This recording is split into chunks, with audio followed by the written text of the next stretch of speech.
I was in Raleigh, North Carolina when I got the call from Thule, and I knew it was the tone of bad news. Diane Maurer had died in the early hours of the morning from an asthma attack. And I had just seen her the day before, when I was still in New Jersey, in Thule's office. They were reviewing the upcoming pledge cards and plans for the next stewardship event.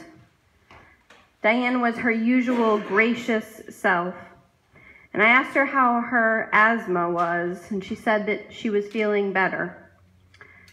Diane and I shared that disease, though hers was much more serious than mine. And Thule and I told her that her color was looking better, which it was, and then Thule told her her hair color looked good too. And we chuckled, and I left the office. Diane was a devoted member to Beacon. She was also a devoted human being. If you told her you liked her jewelry, she'd offer it to you. She was always looking out for folks and seeing here at Beacon who she could welcome into our community.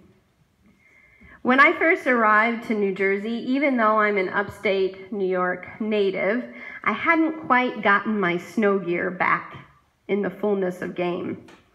And so it was Diane who noticed that there was snow atop my car as I was coming in one day, and she started to worry for me and the motorists around me as I was driving in. So she purchased a snow clearing kit, is the only way it can be described, and placed it outside my door without any card or attribution. I didn't even know that it was from Diane until I was explaining that I wanted to be able to thank whoever had given me this extensive snow clearing kit. And who could the mystery giver be? And Diane turned from her computer where she was doing all sorts of work for our congregation and said, "Oh, it was me," and then turned back. She didn't want an effusive thank you.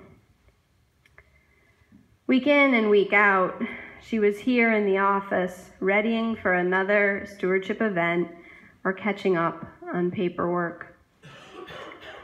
How strange that I should spend the last few days thinking about Diane as we readied for this Sunday, where the entire theme of the service was giving and receiving, and set months ago in its theme.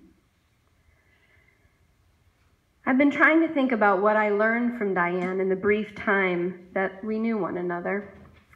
And what are the qualities of living that allow someone to be so authentically who they are?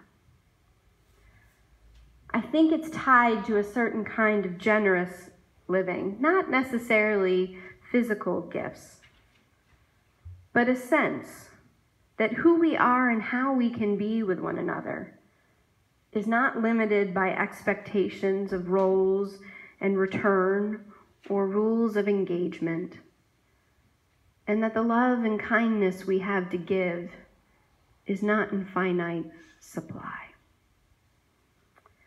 We are in, beloved, the high season of giving and receiving, at least in the United States.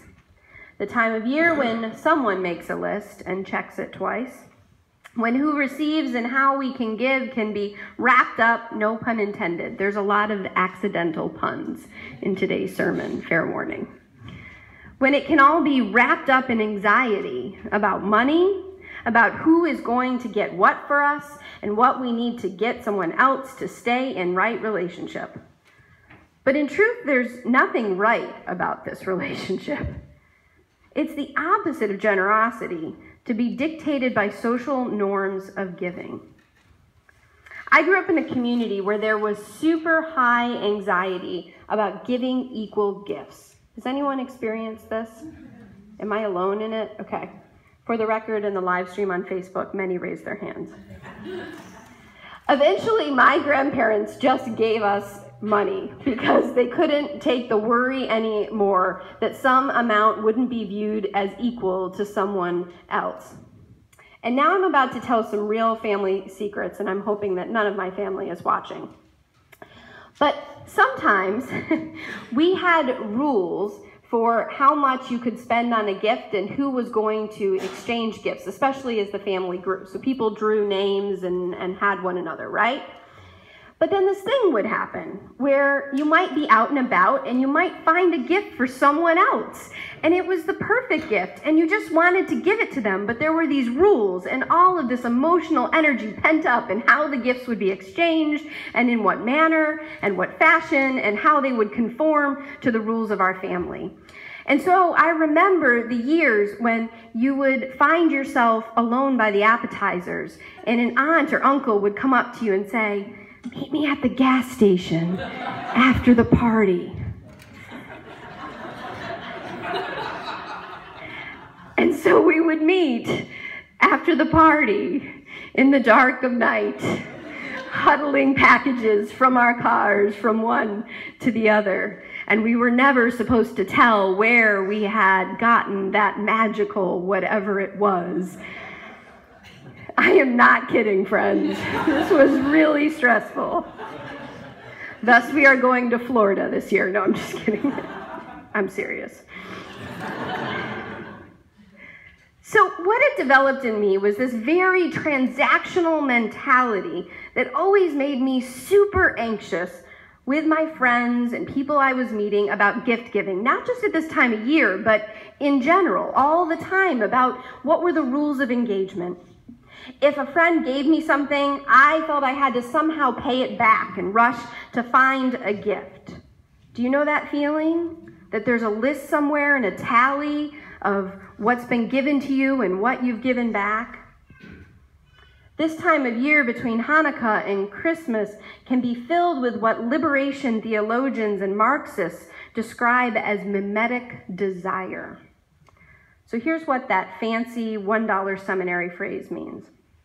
Most of us have probably heard about consumer consumption, and it's fueled largely on desire rather than need, and it's the conflation, right, of want versus need that creates a dynamic in which we amass so much stuff or want so much stuff. You need only study a small child with a toy catalog to understand this phenomenon. But many liberation theologians and even some economists study another layer to this wanting that Marx only scratched in his work, and that's called mimetic desire. So this is the idea that not only do I confuse my needs with my wants, but moreover, my wants are not even my own. I want something because one of you wants it. And this is far more powerful in markets than the mere confusion of want versus need, because it can accelerate value based on perception. Example, you say? Tickle Me Elmo. Who remembers the frenzy over Tickle Me Elmo? And remember, wasn't there a death in a store where someone got trampled in the attempt to get to the last Tickle Me Elmo? Now, I have a hard time believing that those grown adults really wanted a Tickle Me Elmo. If you've had one, they're very annoying. And it wasn't just that their children wanted one, right? Why did their children want one? Because all the other kids wanted one. And you didn't want to be the parent whose child wanted one and you didn't get one for their child. You follow me, right? Like we could kind of do a Peter Piper here. People trampled each other to get a Tickle Me Elmo. Another example that I use a lot is my experience of moving into Charlotte from New Mexico. Now, prior to moving to Charlotte, I'd never lived in an area where lawn care was terribly important.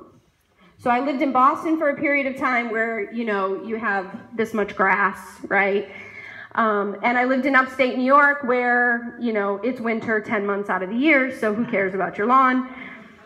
But when I moved to Charlotte, it was an industry, right? There are competing companies and people really want their lawn to look a certain way and will spend enormous amounts of money to have the perfectly manicured lawn. Now, this didn't bother me. I wasn't succumbing to suddenly wanting a nice lawn when I moved there. And as a runner, of course, I noticed all the lawn care trucks, the Green Envy trucks coming and going. And and maintaining the lawns, but it didn't bother me. I just thought, well, this is a different cultural experience. It's good these folks are taking care of what they think is important. I'm going to do my thing. I had a really good friend in the neighborhood I moved into, Sarah, who I just really admired her. I thought she was really cool. You know, one of those people that seems like they have it together and you see yourself like, maybe I could be them in 10 years. And Sarah's lawn was good, but it wasn't great, okay? So I remember the day, you know where this is going, when I'm getting ready for my run, and I see one of the green Envy trucks pull down the street. And that's not unusual, and I don't pay much attention except for when it stops outside Sarah's house. Maybe it's a mistake. And then I see Sarah come out of the house and meet the man with a clipboard and sign something. And I think, well, maybe there's some poison ivy in her lawn that needs abatement. By the time I returned that evening, Sarah's lawn sparkled to the point that one would have to put sunglasses on. And suddenly I was filled with a hunger to call the lawn care company. Like never before. I mean, I wanted it, not because I thought my lawn needed to have that beautiful Kentucky bluegrass, rolling hills, but because Sarah wanted it. And I wanted what Sarah wanted. I'm sure you can think of your own examples. Part of what this mimetic desire creates is a culture of gift giving and gift receiving that is deeply transactional and counter to the values of a relational faith. Add to it the anxiety of giving, and the joy of authentic living and fluid relationship is flushed right down the toilet. But not all hope is lost. When I discovered Unitarian Universalism, my first year at the First Unitarian Church in Rochester, New York, they were engaging in something called the Greater Good Project. Has anyone heard about the Greater Good Project at First Unitarian? So the idea was, figure out what you would normally spend as a family during the holidays, and then divide by 2, and that's the amount you're going to give to the Greater Good Project. They had all sorts of instructions on how to explain to your family and your friends the decision that you were making. And then in late August, the congregation's social justice leaders would identify anywhere from 3 to 4 organizations that had particular projects that if the congregation put their resources toward, something could happen that otherwise wouldn't happen. Does that make sense? And then, and this is the amazing thing, they took those 4 projects that had been vetted and they handed over the decision-making to the children in the religious education program. They had to have presentations, they had to weigh what these different organizations were doing, whether they were international or local, and what the impact would be, and then they voted. And so in mid-fall, it would be announced what the project was going to be. And on Black Friday, we had a festival, an alternative festival, if you will, to going out and shopping. It was fabulous. It was fun. And you would hear the announcement about what organization was going to be the designee that year. And then on a service in December, everyone would come forward and bring their offering. Now, I gotta be honest. When we first did this, coming from my background, I was a super Grinch about the entire thing. I thought, this is bizarre, I don't understand why we're doing this, what impact is it gonna have? We could give at any time of year, why are we giving now? Why are we letting the children decide? All of it, like the full range. That first year we collected $80,000. Every year the project grew. At one point we created a crisis center where women could call in who had an unexpected pregnancy or healthcare crisis and needed assistance in getting connected to resources, which in upstate New York was a real challenge. That place wouldn't have existed without the Greater Good Project. It was amazing. And what really struck me were the children who came in on that service with absolute joy, knowing what they were giving that year, and they were fine with not getting the big present, whatever that was. It changed the way I thought about giving and receiving. It changed the types of conversations I had to have with friends and family to explain the decision that I was making to just not keep going along in our culture. And that I didn't want to be part of this transactional, preformed, gift-giving, stressful endeavor called the holidays. I started to be able also to begin to receive gifts from others without the weight of feeling I was contracted into debt to them. I was able to feel that I didn't have to give away who I was to be good enough, like the tree in our story. I've been studying a little bit about the gift-giving practices in Hanukkah, which are not part of the original, what's the original, right? But the traditional celebration of Hanukkah. It's something that came up later, really as a response to Christmas. And in that practice, I didn't know this, and maybe some of y'all know this, there is a tradition or a custom that was created alongside the gift-giving practice that Jewish families were instructed to kind of adopt someone who wasn't Jewish during Hanukkah and give them some kind of gift. This makes a lot more sense now on my interactions. I think I've been adopted by a few rabbis in retrospect. But the intention was to also have a practice of giving outside your family and to give without expectation of receiving. Has anyone heard this practice before? I had never heard it. Yeah. It's like a secret adoption club of Jewish folks out there who are like adopting those of us who weren't raised in Judaism. I kind of like that. It's like secret Hanukkah. I'm working on it.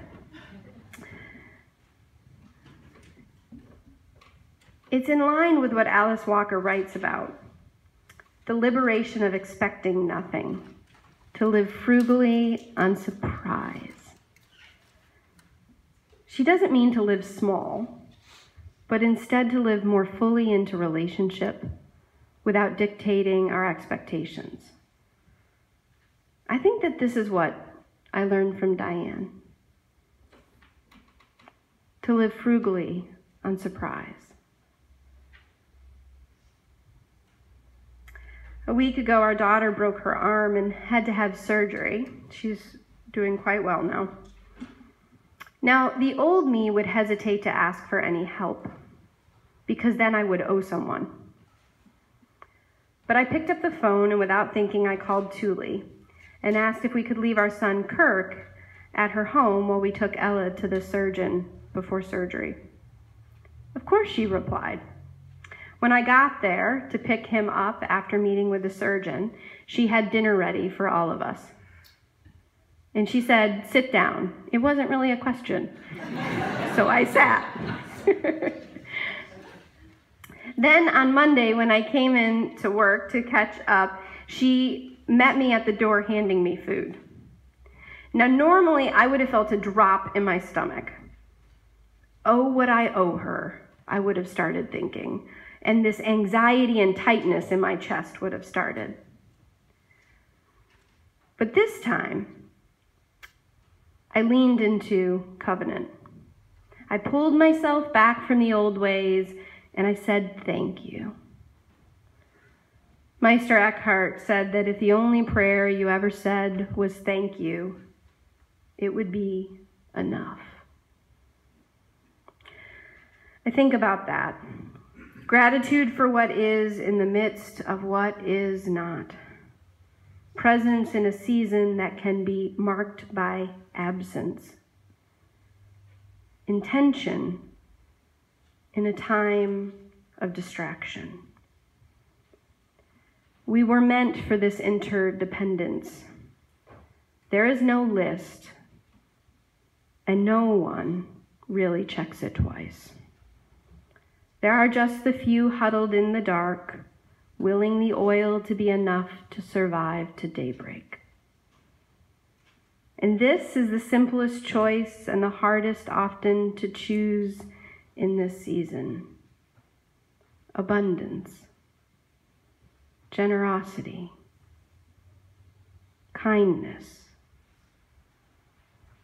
liberation. Choose one another in this season. Discover why so tiny human exists at all.